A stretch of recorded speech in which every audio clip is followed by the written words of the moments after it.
الصلاۃ والسلام علیک یا نبی اللہ، الصلاۃ والسلام علیک یا حبیب اللہ صلی اللہ علیہ وسلم۔ بڑا ہی خوبصورت واقعہ ہے اس ماہ معظم کے تعلق سے،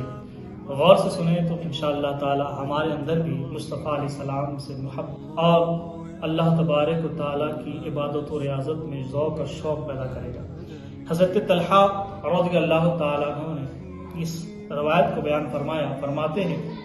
دو شخص حضور کے بارگاہ میں حاضر ہوا اور حاضر ہو کر کلمہ پڑھ کر صاحب ایمان ہو گئے۔ دونوں صاحب ایمان ہونے کے بعد ان میں ایک شخص ایسا تھا جو اللہ تبارک و تعالیٰ کی عبادت میں ریاضت میں بہت زیادہ محنت کرتے تھے، اتنا محنت کرتے تھے کہ ان سے آگے بڑھ گئے۔ جو دونوں ساتھ ایمان لائے تھے ان میں ایک آگے بڑھ گئے اعمال کے اعتبار سے۔ معاملہ یوں ہوا کہ ایک مرتبہ وہ ایک غزوے میں شریک ہوئے اور وہی شہید ہو گئے اور دنیا دار فانی سے کوچ کر گئے۔ دو دوسرے صحابی تھے جو ایک ساتھ ہی مان لائے تھے، ان کا عالم یہ تھا کہ مزید ایک سال تک دنیا میں حیات سے رہیں، اس کے بعد دنیا دار فانی سے وہ بھی چلے گئے۔ حضرت طلحہ رضی اللہ تعالیٰ عنہ نے ایک مرتبہ خواب دیکھا، اور کیا دیکھا؟ انہوں نے فرمایا کہ میں دیکھتا ہوں کہ میں جنت کے دروازے پہ کھڑا ہوں، اور وہ دونوں شخص بھی جو دونوں ایک ساتھ ایمان لائے تھے، ایک پہلے چلے گئے تھے، ایک سال بعد گئے تھے،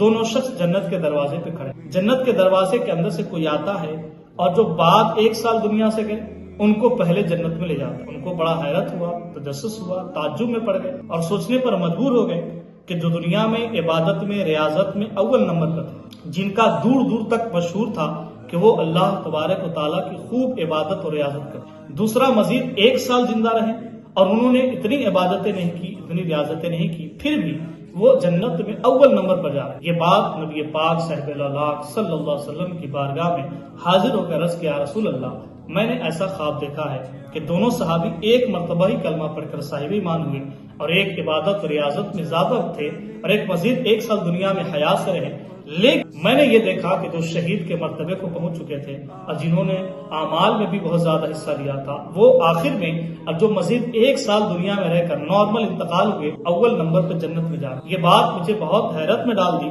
اور بہت تعجب بھی ہوا۔ نبی پاک صاحب الاولاد صلی اللہ علیہ وسلم نے مسکراتے ہوئے ارشاد فرمایا، اے میرے صحابی، اس میں تعجب کی بات کیا ہے؟ اس میں حیرت کی بات کیا ہے؟ کیا تم نے نہیں دیکھا کہ جو شہید ہو کر دنیا سے چلے گئے ان کے بعد ان کے ساتھ ایمان لانے والے جو صحابی تھے وہ مزید ایک سال تک دنیا میں باقی رہے؟ جب وہ ایک سال تک دنیا میں باقی رہے تو ان کی زندگی میں رمضان کا پیارا مہینہ بھی آیا تھا، اور اس مہینے کو انہوں نے پایا اور اللہ تعالیٰ کی بے حد عبادتیں کی، بہت زیادہ ریاضتیں کی۔ تو گویا کہ وہ جو شہید ہوئے ان سے اور ان کے درمیان ایک سال کا موقع ملا، اور مزید بالائے کرم یہ کہ رمضان کا پیارا مہینہ ملا، اور اس مہینے میں اتنی عبادتیں کی کہ اس کے عمل سے وہ آگے بڑھ گئے۔ اس لیے اللہ تبارک و تعالیٰ نے ان کو پہلے جنت میں جانے کا ٹکٹ عطا فرمایا۔ تو گویا کہ یہاں بتانا مقصود یہ ہے کہ ہمارے زندگی میں اگر مزید رمضان کا مہینہ آ گئے تو اس مہینے کو غنیمت جانتے ہوئے اس کی ادب و تعظیم اور اس کی خوب اللہ تبارک و تعالیٰ کی صبح و شام یادوں میں گزار کر کے